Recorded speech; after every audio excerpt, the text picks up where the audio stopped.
أنا العبد الذي كسب الذنوب وصدته الأماني أن يتوب. أنا العبد الذي أضحى حزينا على زلاته قلقا كئيبا. أنا العبد الذي كسب الذنوب وصدته الأماني أن يتوب. أنا العبد الذي Xo'sh, endi bu Asmaullahil Husnani o'rganishdiki, Asmaullah Allohning ismlarini bilishning ahamiyati nima? Qarindoshlar, biz o'tgan soatdagi programmamizda ham deganimizdek, Asmaullahil Husnaninki Allohning go'zal ismlarining aqidadagi o'rni intayin nihoyatda cho'ng bir o'ringa ega, nihoyatda qattiq ahamiyatga ega bir o'rinni egallagan. Asmaullah Allohning go'zal ismlari. İbnul Qayyim rahimahullah, ulug' alim İbnul Qayyim rahimahullah nima deydi? Qarab boqaylik. Deydi-ki, "Al-ilmu bi asma'ihi va ihsa'uha aslun li sa'iril ulum. Faman ahsa asma'ahu kama yanbaghi ahsa jami'al ulum." Deb shuna deydi. Asmaullah, Allohning go'zal ismlarini bilish, bu haqda bilim elish, bu haqdagi ilmni o'rganish va uni ihso qilish. Ya'ni Asmaullah Allohning bu go'zal ismlarini eng go'zal shaklda talab qilingan shaklda bilish, buni tushunish, o'ziga o'zlashtirish barliq boshqa ilmlarning hammasining asosi bu dedi. Bu asl bu dedi. Bu asosi bu dedi.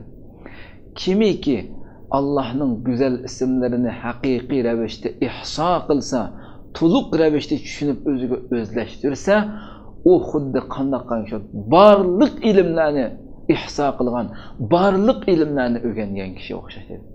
Barliq ilmlarni o'rgangan kishi u deydi. Shahr ibn o'tgan soatimda dedik, Shahr ibn Hawshab radhiyallohu anhu deydi-ki, qala Rasululloh sallallohu alayhi va sallam, fadlu kalamillahi ala kalami xalqihi ka fadlillahi ala xalqihi. Allohning so'zlari bilan mahluqotning so'zlari o'ttirisidagi farq, fazilat Alloh bilan mahluqot o'ttirisidagi fazilat ortiqchilik o'xshashundan ortiq deydi. Ya'ni bundan shuni chiqadiki, Allohni tunish, Allohning ma'rifati bilan Allohning mahluqotlarining ma'rifati, bu ikkisini o'ttirishgan, Allohning mahluqotlarini tunish bilan Allohni tunishning o'ttirisidagi bu ikkisini o'ttirisidagi farq, fazilat nima desa, Alloh bilan Allohning mahluqotlari o'ttirisidagi ortiqchilik, fazilatda shundan ortiq farqi bor. Xo'sh, qarindoshlar, biz shu narsani tasavvur qilib boqaylik. Bir inson dunyoda masalan yadro fizikasiga aloqador eng oliy bir shahodat guvonomiga bir nimaga ega deb o'ylab boqaylik, tasavvur qilaylik. Dunyodagi eng ilg'or yadro fizikasiga aloqador bir shahodati bor bu insonniki. Endi bu insonniki ajli tugagan hamon shahodati hamma narsaning roli tugaydi. Shu hamma narsa hech nimaga oqmay tugaydi. Eng donglik bir shahodat bu inson. Deb qoldiki, kishilar palani doktor, pistani professor, u palan pistan menda injener deb qoladi. Keyin shu gapni qilib qoldi, tugaydi. O'ldi, o'lishi bilan tugaydi. Shahodat, mahodat, hamma narsaning ishlash nimasi butunlay tugaydi.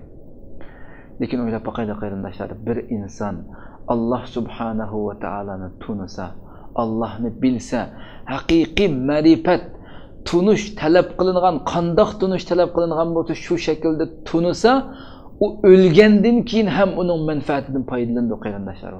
U inson o'lishi bilan tugamaydi uning manfaati. O'lgandan keyin ham eng katta narsadan o'lgandan keyin ham foydalanadi. Dunyoda mangulik foydalanadi bundan. Mangulik foydalanadi. Shuning uchun har bir ilm bir huzurlantiruvchi, manfaat beruvchi emasdi. Baxt, saodat ato qiluvchi emasdi. Ma kullu ilmin nafi' bi mus'id. Har bir manfaatli ilmning hammasi ham baxt, saodat ato qiluvchi emas. Dunyoda nurg'unlagan, manfaat beradigan, dunyoda manfaat beradigan ilmlar bor. Lekin o baxt, saodat ato qilinmaydi. Faqat lekin Allohni tunish ilmi, Allohni bilish ilmi bo'lsa-ku, dunyoda ham manfaat ato qiladi, oxiratda ham. Dunyo buni bilish bilan inson dunyo va oxiratda baxt saodatning ichida yashaydi. Oxiratda ham eng katta baxt saodatni shu yerda ko'radi.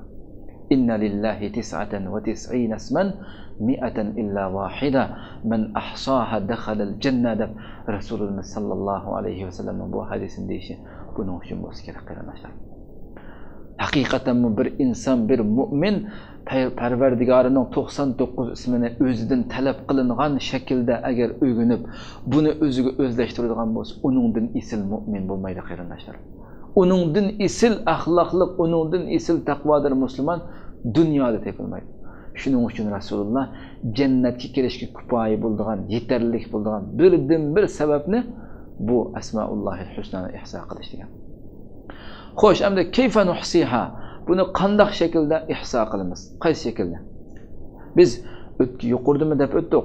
Buni hargiz sanab qo'yish, yodlab qo'yish, o'qib qo'yish, anglab qo'yish bilan ish tugmaydi. Hargiz ihso qilgan bo'lmaymiz.